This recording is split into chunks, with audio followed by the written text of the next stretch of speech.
네, 정승민 사장님, 시간이 없으니까 제가 좀 질의를 먼저 하겠습니다. PPT 좀 띄워주세요. PPT 보시면 최근 5년간 RPS 참여 설비 현황입니다. 왜 PPT 안 나와요? 여기 보시면 태양광, 풍력, 많은 설비 용량이 쭉 느는 거 확인하실 수 있습니다. 도시부터 상업운전까지 십수년이 걸리는 원자력, 석탄 발전, 포함해서 LNG 열병합 발전 등 중장기 계획에 따라 건설되는 발전소에 더해서 단기간에 재생에너지 설비 용량이 폭발적으로 늘어난 것은 사실입니다. 발전소에서 전기를 생산하면 생산된 전기를 산업 현장이나 가정으로 이송을 해야 되는데, 발전소 건설 못지않게 중요한 것이 송배선 전로와 변전소의 확보인데, 지금 있는 시설들로는 지난 정부에서 늘어난 발전 설비량 감당하기 어렵다고 보입니다. 두 번째 PPT입니다. 제가 파악한 결과 문재인 정부 1년차에 수립한 주요 송전선로 건설 계획 중 제때 준공된 것이 하나도 없습니다. 동해안에서 신가평 송전선은 벌써 준공이 됐어야 하는데 25년 6월로 밀렸고, 동해안 수도권 송전선도 올해 말에서 26년 6월로 연기됐습니다. 그리고 이미 준공됐어야 할 다량의 송전선로들이 지금 모두 줄줄이 연기된 상태입니다. 또 변전소도 마찬가지 상황입니다. 제8차 전력수급 기본계획과 비교해 볼 때 제때 준공된 것이 제로입니다. PT 보시면 아시듯 이미 준공됐어야 할 변전소도 또 줄줄이 연기된 상태입니다.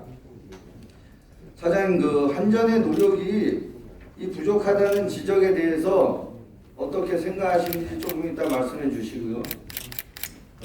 저는 지금 일어나고 있는 이 현실이 태양광이나 풍력 이런 재생에너지 발전소를 설치하는 데만 집중하고 송전선로와 또 발전소를 너무 등한시한 결과가 아닌가라고 생각합니다.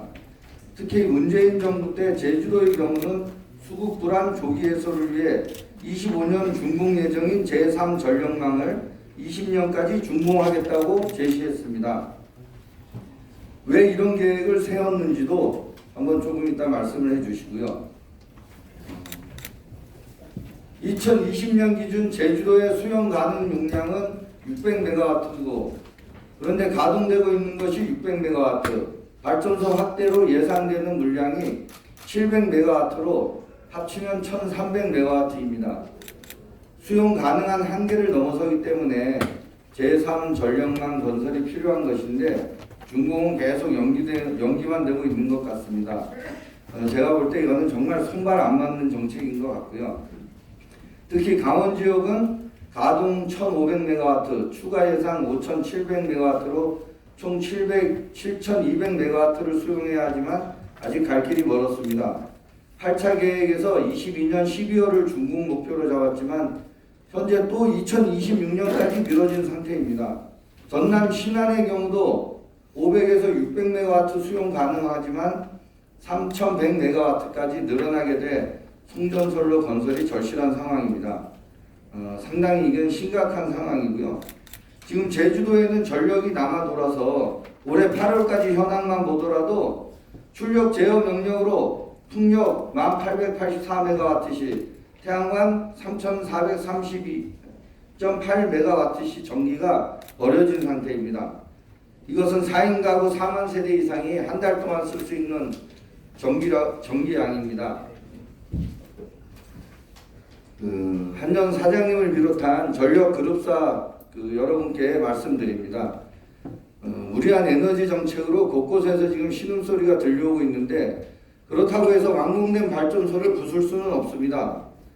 현명한 전력 정책으로 급한 송전선로와 변전소 건설에 최선을 다해 주시고요. 이런 과학의 법칙을 왜곡하거나 무너뜨리는 이런 에너지 정책이 일어나지 않도록 다시 한번 당부드립니다. 그리고 사장님께서는 종합감사 전까지 송전선로 및 변전소 건설 계획 및 실현 가능한 시나리오를 제 본의원실로 보고해 주시기 바랍니다. 이상 종합 답변 부탁드립니다. 예, 의원님 지적하신 대로 지금 송전솔로 변전소 건설이 지연되고 있는 것도 사실입니다.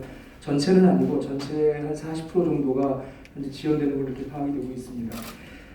한전의 노력이 부족했다라고 지적하실 수 있는데 나름 노력을 하고 있습니다만 이런 문제가 있습니다. 첫째, 과거에 그 가스화력이나 석탄 발전소 같은 경우는 발전소를 짓는데 6에서 8년 정도 소요가 됐고, 그 다음에 거기에 필요한 송전솔로를 까는데도 마찬가지로 한 6에서 8년 정도 소요됐었습니다. 근데 최근에 이제 말씀하셨던 신재생 같은 경우에는 발전소가 들어서는데 1에서 3년이면 되는데 거기에 필요한 송전솔로나 배전솔로 건설에는 마찬가지로 긴 기간이 필요한 겁니다. 그래서 그 기간, 소위 건설 기간의 미스매치가 발생하기 시작했던 건데요. 이걸 해결하기 위해서 지금 정부하고 협의하고 있는 것은 이제는 발전소를 먼저 짓고 송전솔로가 따라붙는 방식은 도저히 문제 해결이 안 되겠다. 그래서 이제는 좀 더 계획적이고 질서 있게 전원들을 구성할 수 있도록 송전솔로 계획을 먼저 수립하고 거기에 발전소들이 따라붙도록 하는 이런 형태로 바꿔야 되겠다는 지금 논의를 하고 있습니다. 그래서 그게 계획 입지 제도라는 형태로 구현이 되면 그런 문제 300호 해소될 수 있을 거라 생각을 합니다. 아니 전력 전문가들이 그걸 이제 와서 생각을 합니까? 발전소 만들 때부터 생각을 했어야죠.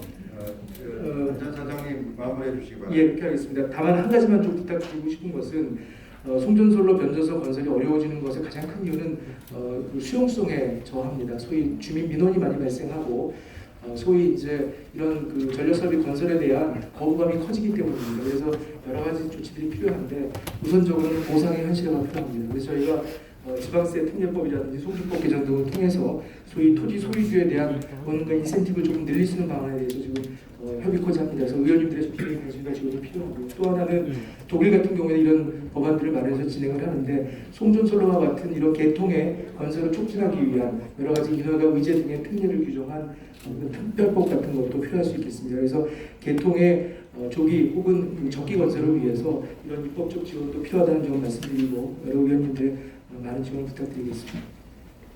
다음으로 존경하는 한무경 의원.